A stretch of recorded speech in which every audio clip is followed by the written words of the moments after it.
Today, we're going to talk about something you might feel deep down but have never really had a name for. It's a childhood experience that, for many of us, leaves these lasting echoes well into our adult lives.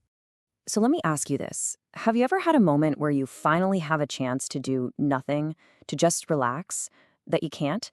Instead, there's this weird buzz of anxiety, right? A voice in your head telling you that you should be doing something, anything, productive. If that feeling of, let's call it uneasy rest, sounds familiar, well, you are definitely not alone. And the reason for it might go way, way back. You know, that constant nagging inability to really switch off? That feeling that maybe you just grew up a little too fast? Well, believe it or not, that whole experience, it has a name. It's a term called parentification, and here's the core of it. It's when a child is put in a position where they have to take on adult responsibilities, especially the emotional ones, long before they're ready. Now, this isn't just about taking out the trash or helping with chores. We're talking about carrying the emotional weight of the entire family. And that, right there, is the crucial difference. So what does this actually look like in childhood? How would you even know? Let's walk through 7 common signs and just see if any of them feel familiar. All right, number one. This is a big one. Were you the diplomat, the one who was always trying to smooth over arguments between your parents or manage everyone's moods to keep things calm? This is way more than just breaking up sibling fights. It's this deep, ingrained feeling that it was your job, your responsibility to manage the entire emotional temperature of your home. Okay, number 2. Maybe this one will hit home. This is such a classic sign. It's when one of your parents starts sharing really adult problems with you. Money worries, issues in their marriage, their own deep-seated anxieties. You basically became their little therapist, their main emotional support. And that kind of role reversal, it puts a massive, massive burden on a kid's shoulders. The third sign is all about being the so-called little adult. Did you hear things like, oh, you're just so mature for your age? What that often meant was that you learned really early on to just push down your own kid needs, your need to be silly, to make mistakes, to just play. You learned to be responsible and independent, to handle things all on your own without a fuss. Number 4 is a huge one. Let's talk about being the emotional caretaker.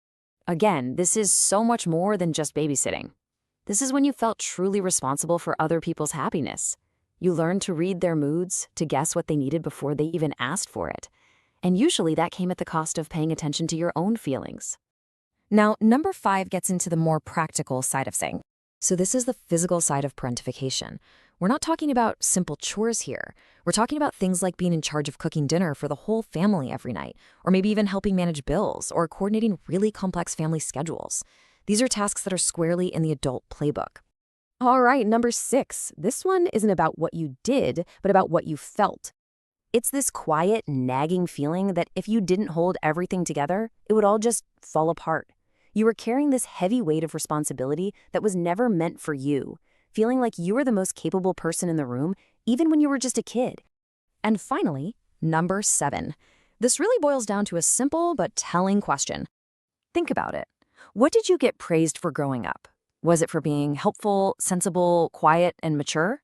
Or was it for being a fun, messy, creative, playful kid? See, when only the adult-like behaviors get a thumbs up, it just reinforces that role and teaches you that your own need to just be a kid is somehow less important. So why does any of this matter now, all these years later? Well, it matters because these childhood roles, they don't just vanish. They cast these incredibly long shadows. They create echoes that we hear in our adult lives every single day. And this is where it all connects. It's like a direct line from your past to your present. So if you were that little adult, you might now have what's called survival independence, this fierce self-reliance that makes it almost painful to ask anyone for help. If you were the caretaker, well, setting boundaries can feel totally foreign, maybe even selfish. And if you were the peacemaker, that's where we find that lifelong battle with uneasy rest, because your nervous system was literally trained to always be on high alert, always scanning for trouble. Now, seeing these patterns, it's not about pointing fingers or placing blame. Not at all. It's about getting some clarity. It's about finally understanding the story of how you became the person you are today. Honestly, just giving this a name, parentification, can be so incredibly powerful. It validates what you went through. It helps you see that these adult traits you have aren't character flaws. No way. They are survival strategies that you learned because you had to. from a time when you were forced to grow up way too fast. And that really brings us to the most important idea. Understanding your past doesn't mean it has to dictate your future. It just gives you power in the present. So the real question becomes, now that you can see these echoes, now that you understand the story, how will you choose to shape your future?